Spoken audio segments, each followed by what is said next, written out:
Hey, Pat Rigsby here, and in this episode, I'm going to cover 3 things that I'm seeing as some gyms are thinking about reopening or getting notification that they'll be allowed to reopen that potentially is going to be the death blow to those gyms over the long term. So let's get to it. Welcome to the Fitness Business School with Pat Rigsby, the podcast for fitness entrepreneurs who want to make more income, have greater impact, and enjoy more freedom in their ideal business. If you'd like an accelerated route to these goals, email me at pat@patrigsby.com and put BGA in the subject line, and I'll get you all the details about our Business Growth Accelerator program. Hey, Pat here, and in this episode, I'm going to be talking to you about a problem that I'm starting to see. Basically, we're starting to get some sort of either notification or at least some insight that many facilities are going to be able to get back to being open in some capacity in the not so distant future. And for so long, we've been focused here on very acute problems like having enough money to cover rent or being able to cover your own bills. How you're going to be able to serve clients in the interim until you're back into your facility. Things that certainly were urgent and important both, but I think what is starting to happen, or at least something that I'm beginning to notice, is that there are 3 different things that are maybe getting overlooked throughout all of this as people start to get excited about the probability of being open in the next several weeks. Now, the first of these problems that I think could potentially kill somebody's business is not having a plan for everybody. Now, there have been a number of surveys going around to, where fitness professionals have said something along the lines of, hey, when will you be ready to come back to the gym once we're open? And then they'll have a brief little survey and talk about, the options like immediately, within a few weeks, within a few months, when there's a vaccine, not at all.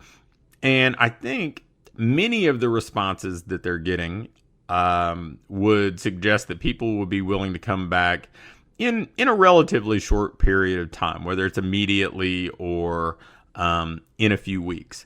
But the reality is, if you get 70% of your people coming back and you don't have a plan to accommodate or serve the other people because you haven't really built out something that is as valuable as what you've been offering over the last month or so, and you've not built out something that you can continue to serve those people at that level, and you shift all of your emphasis on trying to make your facility more appealing, making sure that you've got the social distancing in place, making sure that your cleanliness is up to snuff, and you've made people feel safe and comfortable. Well, that 20 or 30% that may not be ready to come back for a few months or even until there's a vaccine is going to move on. They're going to go find something else to serve their needs. And, everybody has a different level of risk aversion. Everybody's got their own reasons. And I think we need to honor and respect all of those. It's not up to us to decide how people should feel about, the level of risk they're willing to incur, or even perceived risk that they're willing to incur. So the first mistake that people are making, and I'm starting to see it probably more than I'm comfortable with, is just not having a plan to continue to serve all of the current paying clients at a high level, no matter how comfortable they are coming back into the facility.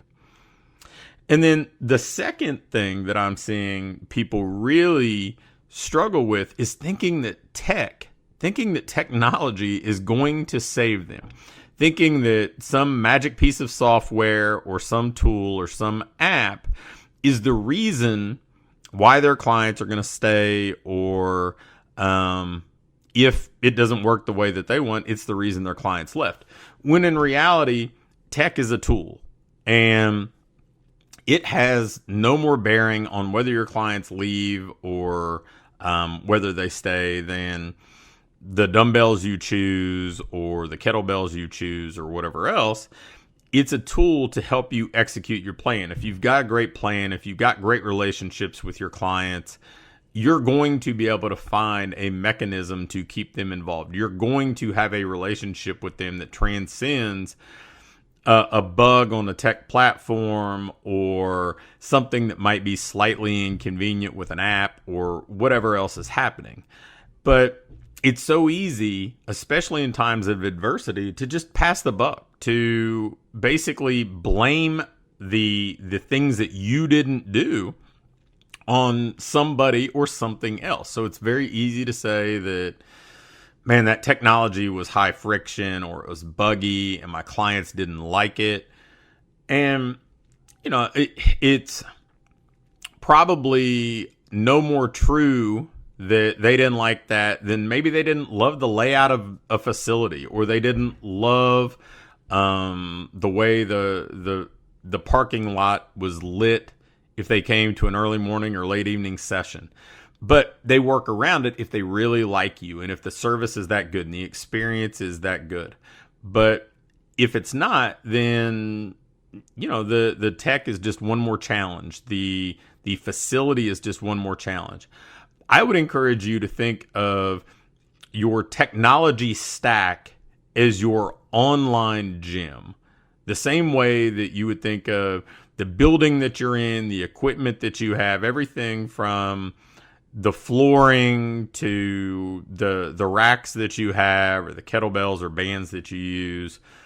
Your tech tools are the same type of thing for your online facility. So if you're going to have this virtual second location, sure, you want to have the best possible online facility you can possibly have, but if you're if you're doing a mediocre job delivering results and providing experience, there's no amount of tech quality that is probably going to be able to save you.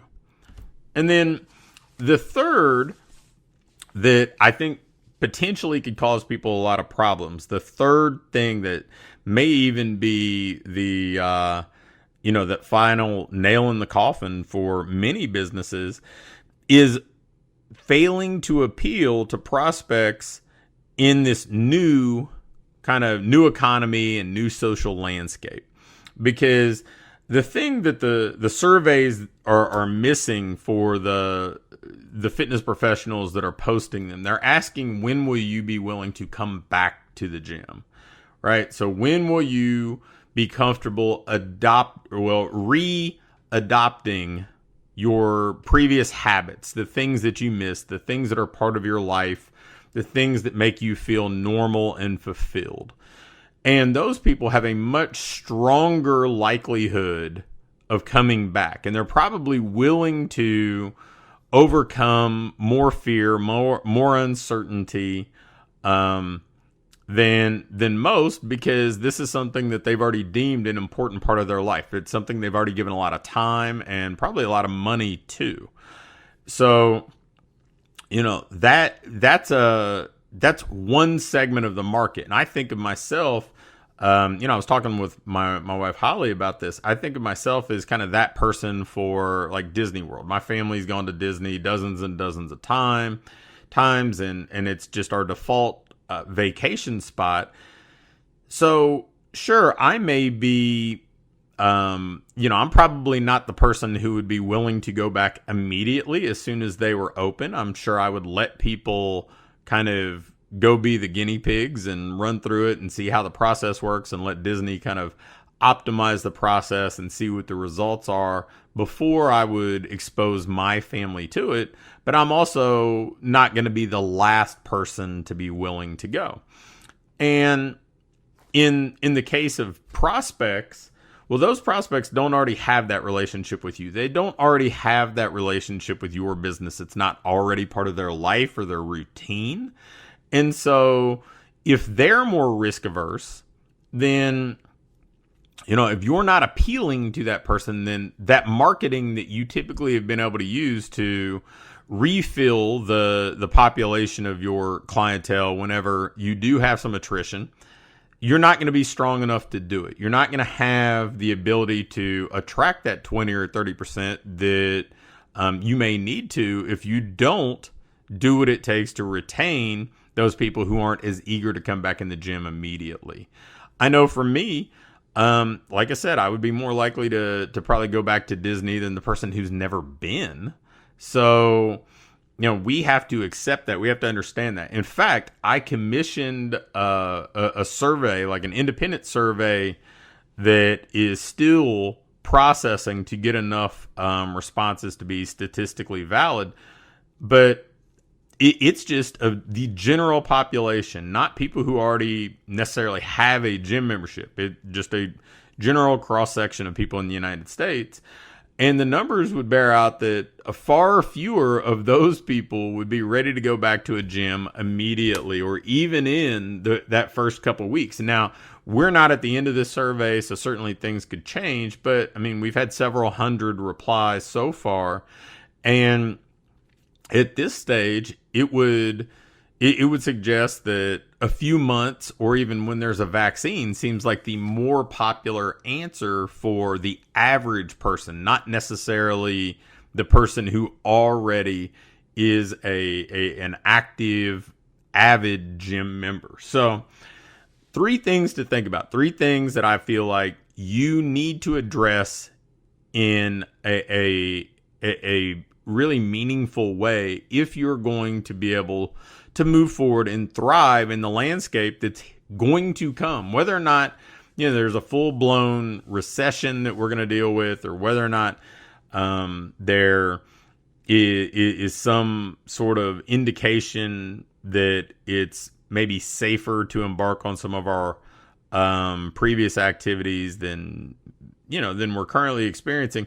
Still, there's going to be a change. The old normal will not be the new normal. And if you're not proactively adapting to that, if you're just trying to go back to the way you used to operate minus making sure the facility is a little cleaner and people are a little bit more spaced out, that's not going to be enough for you to build the type of business you want and succeed in this new landscape. So hopefully those are some things to think about.